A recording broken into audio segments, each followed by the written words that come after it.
Hello दोस्तों, कैसे हैं आप सभी लोग। आशा है आप लोग बहुत अच्छे होंगे और अपने जीवन में काफ़ी खुश होंगे, प्रसन्न होंगे। तो दोस्तों, स्वागत है आप सभी का आपके अपने ही चैनल जिसका नाम है ज्ञान मंत्र, और जहां हम लोग करते हैं कुछ ज्ञान की बातें।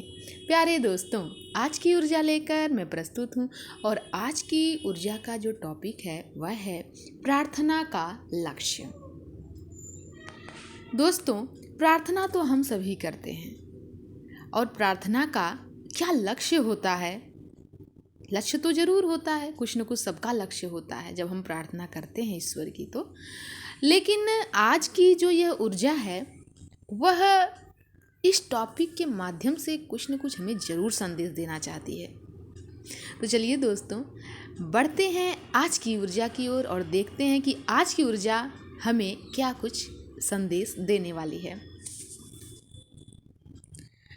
प्रायः देखा जाता है कि बालक क्रीड़ा में मग्न रहता है, परंतु ज्यों ही उसे चोट लगती है उसे माँ की याद आती है।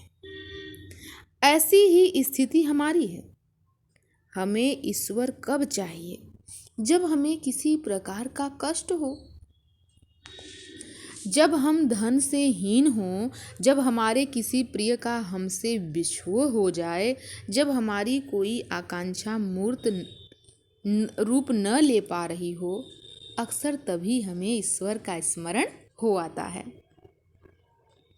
जब तक हम माया के अधीन होकर सुख सागर में तैर रहे हैं, तब तक हमें ईश्वर के अभाव का बोध ही नहीं होता। जब समस्त जगत में थपेड़े मिलने लगते हैं, हमारा सुख सागर निराशा के भंवर में बदल जाता है, तब हम ईश्वर के अन्वेषण की ओर उन्मुख होते हैं। हमें इस जगत से परे एक चमत्कारी अभिभावक की आवश्यकता अनुभव होती है, जो अपना आशीर्वाद हमें प्रदान करे, जिससे हमारे समस्त दुख दर्द किसी जादू की तरह दूर हो जाए। मनुष्य के अंदर जो ईश्वरीय तत्व है उसे बिसरा देना ही भूल है। वस्तुतः ईश्वर कोई जादूगर नहीं है। अपनी प्रार्थना का उत्तर हम स्वयं देते हैं। बालक को चोट लगी, वह माँ के पास रोता हुआ गया। माँ ने मरहम पट्टी कर दी,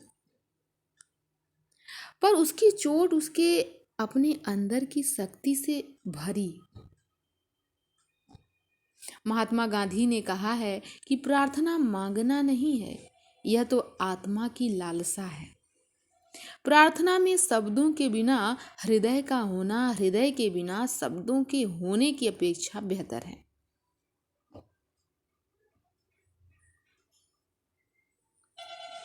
प्रार्थना में अनवरत बहते आंसू ही सबसे पावन प्रार्थना पत्र होते हैं। अंतिम इच्छा तो उसकी ही चलेगी कि हमें कितनी पीड़ा मिलेगी या कितना सुख। सांसारिक चीजों की कामना के लिए प्रार्थना करना अपने भीतर के ईश्वरीय तत्व का अपमान है। कष्ट अधिक हो तो कष्ट सहने की शक्ति मांगनी चाहिए। बहुत ही सुंदर पंक्ति यहाँ पर दी गई है कि कष्ट यदि हो तो कष्ट सहने की शक्ति मांगनी चाहिए, न कि भौतिक लाभ के लिए विलाप करना चाहिए। क्षुद्र का विराट से मिलन हो, प्रार्थना मनुष्य को उसके इस अंतिम लक्ष्य से मिला देने के लिए होनी चाहिए।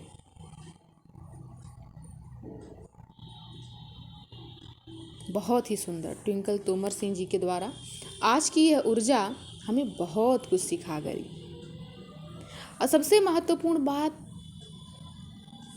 कि हम सभी के जीवन में यदि कोई समस्या आती है तो हम क्या कहते हैं ईश्वर से कि हमारी समस्या दूर हो जाए। जबकि आज की ऊर्जा से हमें ये सीख मिलती है कि हम हर परिस्थिति में ईश्वर से ये प्रार्थना करें कि हमें हर एक परिस्थिति का सामना करने का साहस ईश्वर हमें दें, जिससे कि हम अपने जीवन की सभी परिस्थितियों में समभाव रह सकें। तो बहुत ही सुंदर, बहुत ही ज्ञानवर्धक आज की ऊर्जा। प्रार्थना का लक्ष्य। तो दोस्तों, इन्हीं सब सकारात्मक विचारों के माध्यम से हम अपने जीवन में आगे यदि बढ़ें तो हमें ये महसूस होगा कि जीवन बहुत ही सरल है, बहुत ही सुंदर है। क्योंकि किसी कार्य को करने के लिए जैसे एक समझदारी होनी चाहिए, अनुभव होना चाहिए, उसी तरह तो जीवन भी है।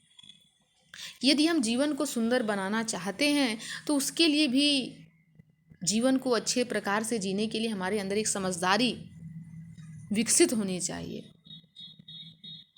कि कैसे हम अपने जीवन को सुंदर बना सकें। तो दोस्तों, आशा है कि आप सभी को आज की ये ऊर्जा बहुत अच्छी लगी होगी। आज की ऊर्जा को हम यहीं समाप्त करते हैं। मिलते हैं एक नई ऊर्जा में, एक नई वीडियो के साथ। धन्यवाद।